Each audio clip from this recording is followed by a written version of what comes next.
मगर जैसा मैंने कहा कि जो ये अवसरवादिता का एक नया इतिहास रचा जा रहा है, इस बारे में भी हमें गहन चिंतन और मंथन करने की आवश्यकता है।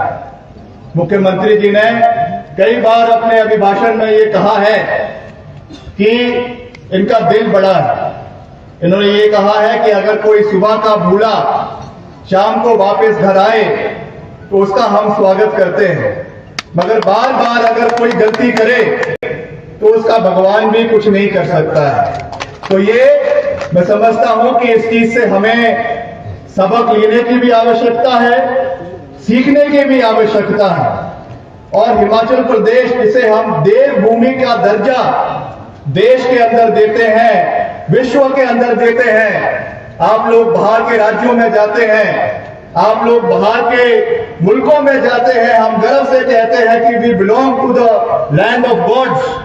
हम एक ऐसे देश से आते हैं, एक ऐसे राज्य से आते हैं जहां पे देवी देवताओं का आवास है।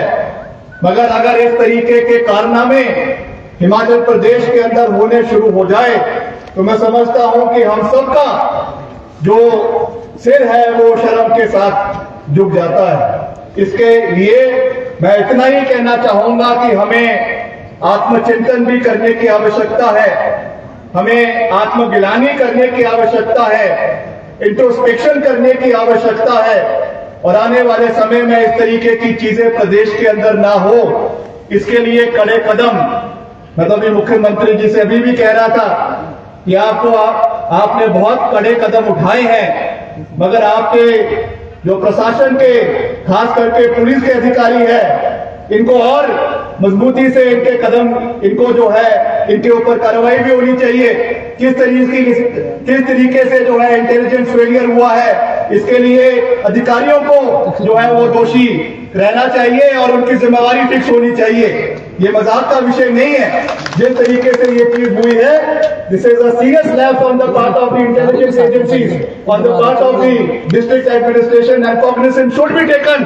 मैं चाहूंगा और दुख के साथ, भारी मन के साथ ये मैं कहना चाहूंगा कि जिस व्यक्ति का नाम लेकर कांग्रेस पार्टी की सरकार हिमाचल प्रदेश के अंदर बनी, 1 साल के अंदर 6 बार जो हिमाचल प्रदेश का मुख्यमंत्री रहा, 6 बार जिसने ये सरकार बनाई, जिसकी वजह से ये सरकार बनी प्रदेश के अंदर, उसकी मूर्ति लगाने के लिए 2 गज जमीन इनको माल रोड के ऊपर नहीं मिली।